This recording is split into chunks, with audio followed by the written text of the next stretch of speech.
Yo, what's up mga kaibigan? Nalina tayo magkwentuhan. Maya-maya lang ay mag-uumpisa na ang bakbakan ng number 5 seed Golden State Warriors at number 3 seed Los Angeles Lakers. At ito na nga ang umpisa ng dalawang pinaka-importante na araw sa regular season ng Warriors so far. Ang 3rd seed to 8th seed sa West ay separated lamang ng 2.5 games at nasa gitna nga nito ang Warriors sa ngayon.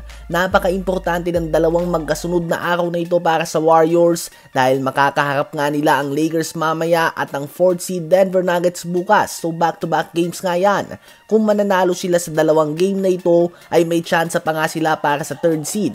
Kung matatalo naman sila sa dalawang to, ang 3rd seed nga ay magiging pangarap na lang at pwede pa silang malaglag sa 8th seed ng West. So sa next 2 days o 2 games ng Warriors, mabibigyan na tayo ng realistic expectation para sa kanilang katatayuan sa playoffs o kaya naman sa play-in tournament.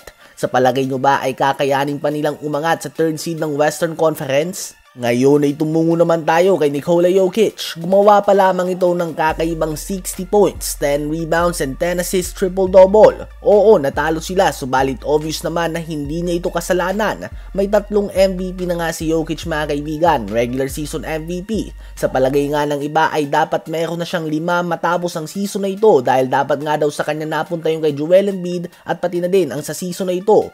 Naglalaro siya ngayon sa level na napakatindi at nasasama na siya sa usapan ng greatest centers of all time tulad nila Shaquille O'Neal, Kareem Abdul-Jabbar, Bill Russell, Hakeem Olajuwon, Wilt Chamberlain at iba pa. Well lang matanong nga si Shaquille O'Neal sa NBA on TNT kung ano ba ang mangyayari kapag nagkatapat ang 2001 Shaquille O'Neal at 2025 Nikola Jokic. Ayon sa 3-time Finals MVP ng Lakers noon ay Slovenian chicken nga daw ito at bibigyan niya ito ng 40 points. First possession pa lang nga daw ay tatamaan na ito ng siko sa kanya to the point na gugustuhin ng mga kapatid niya ng away. Hindi nga daw tatagal sa game si Jokic dahil malalagay kaagad ito sa foul trouble.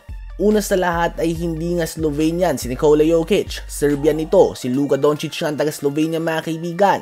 Ayon sa iba ay naiinggit na umano si Shaq kay Jokic tulad lamang kay Dwight Howard noon, habang may iba naman na nagsasabi na real talk lang nga daw ito. Kung one-on-one matchup, posibleng lamang talaga si Shaquille O'Neal dahil sa kanyang dominance. Ganun pa man as a basketball player sa 5-on-5 game, ito nga ang posibleng debate. Isang bagay ang maliwanag at yun ay mas malakas nga si Shaquille O'Neal at mas magaling siya kapag nasa pinta.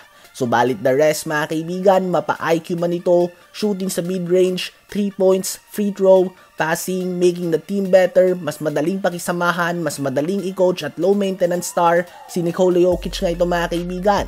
Kung one-on-one, marami ang magsasabi na easily panalo si Shaquille O'Neal dito. Subalit kung ikaw nga mga kaibigan, kung may 2001 Shaquille O'Neal at 2025 Nikola Jokic sa isang NBA draft, sino ba ang mas gugustuhin mo sa iyong team?